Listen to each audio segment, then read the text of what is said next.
For this week's review, I've had to get a wider angle for the camera to be able to fit the whole thing in. In full carry-on style, oh my matron, what a big one.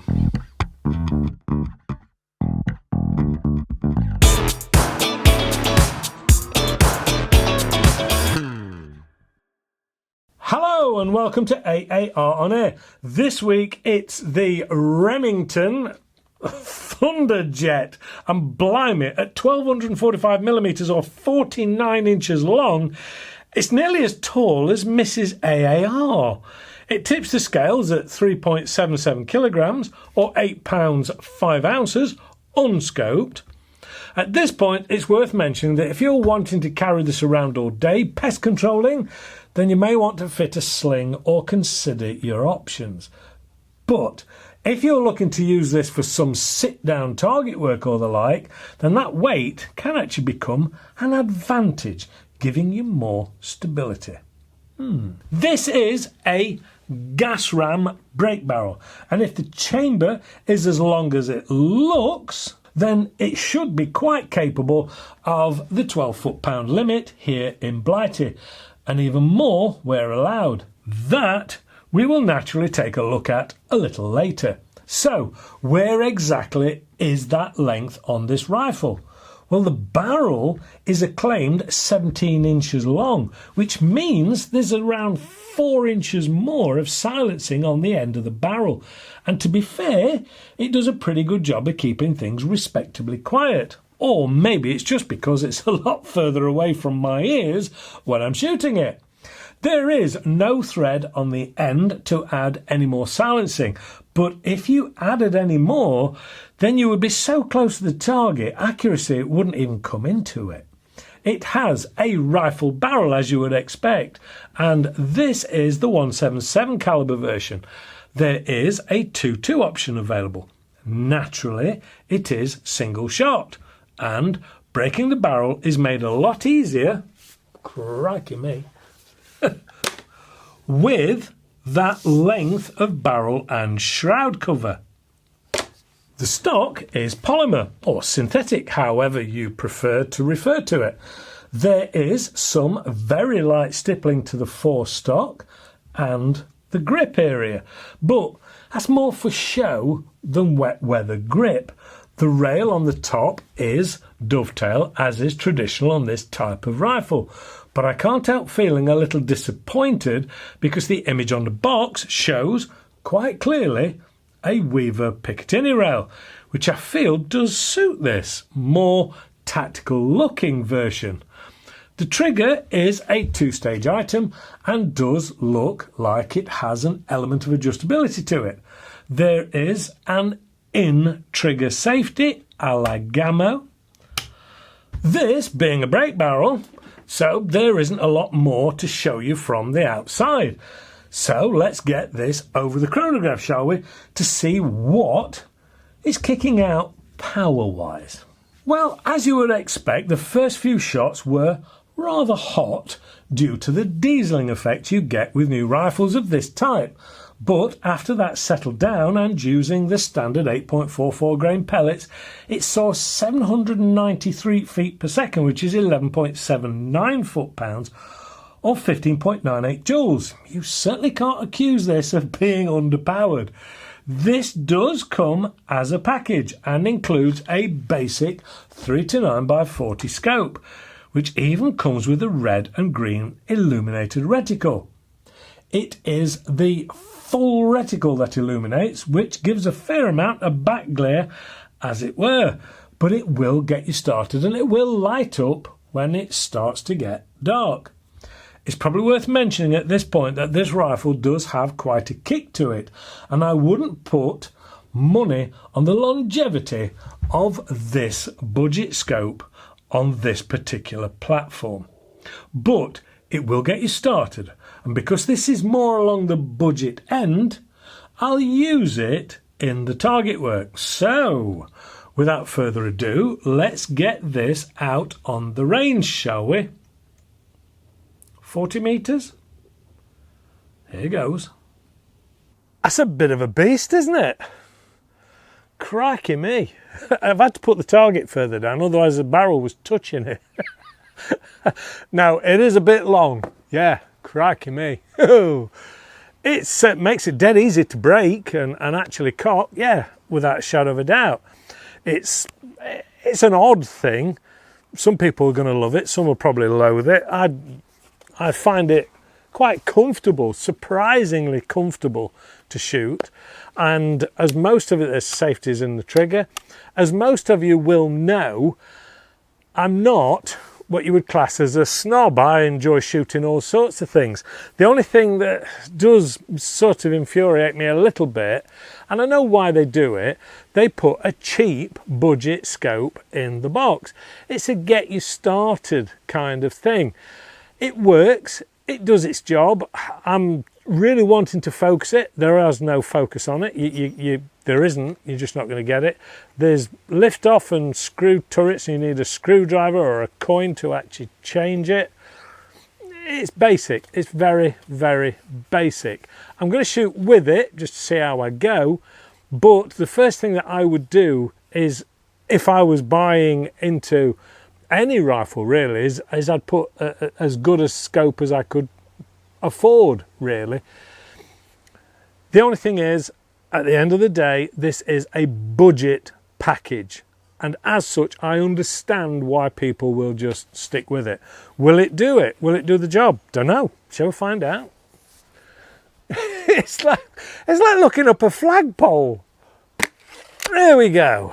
It's dead easy to cock, simply because you've got such a leverage on it.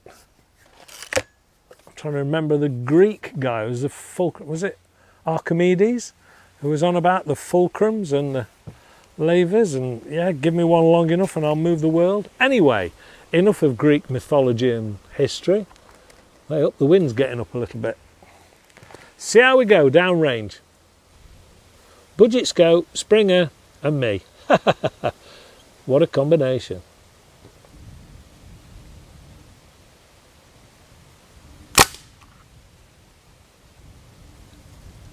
I wouldn't swear to it, but I think that's hit the ball. Well, beginner's luck. Let's see if we can do it twice. It's not an automatic safety, it's a manual one. You've got to put it on yourself. And as far as a two-stage trigger is concerned, the first stage is negligible.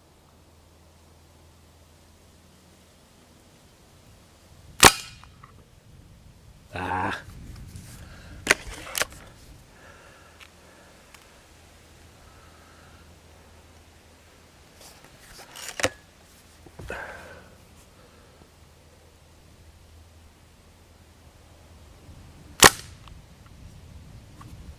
I can't see it.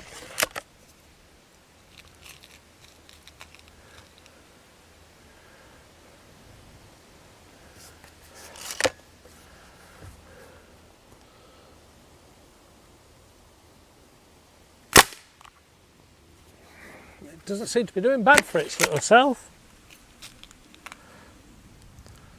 And I've tightened the scope up that much it shouldn't really creep a great deal. It is creeping slightly.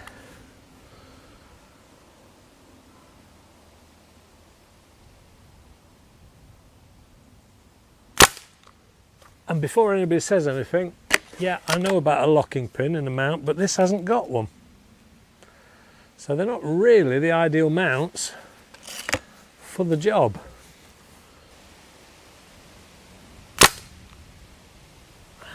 It's not doing too bad.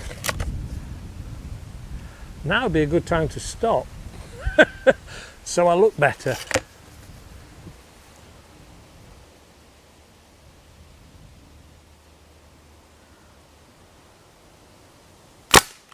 Although the wind's getting up, so all the racing driver excuses can all come out. Quite enjoying this.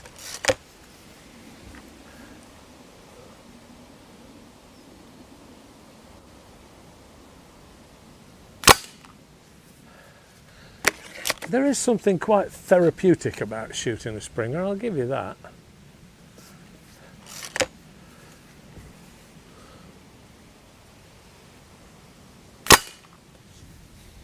Yeah. Let's go and have a look, shall we? That's not too bad. I don't think that's too bad. It's quite a way down there. That's not too bad at all. Budget, real budget scope. I suppose the cheat is the gun's virtually touching the target, as I've already said. Most of it is centred around a group. Not too bad at all. Bit of practice, that'll tighten in even more, I'm sure.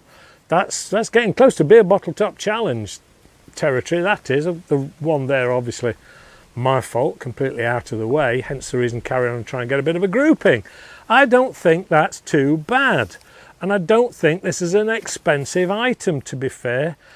So, yeah, the gun will do what you want. It's polymer based. It's not going to get particularly marked or damaged, and it wouldn't really matter if you take it outside and you're doing a bit of pest control with it. Make sure you practiced first so you know what you're doing. I would, as I've said 1,000 times already, probably getting bored with it, I'd change the scope personally, but that's by the by. It's not too loud.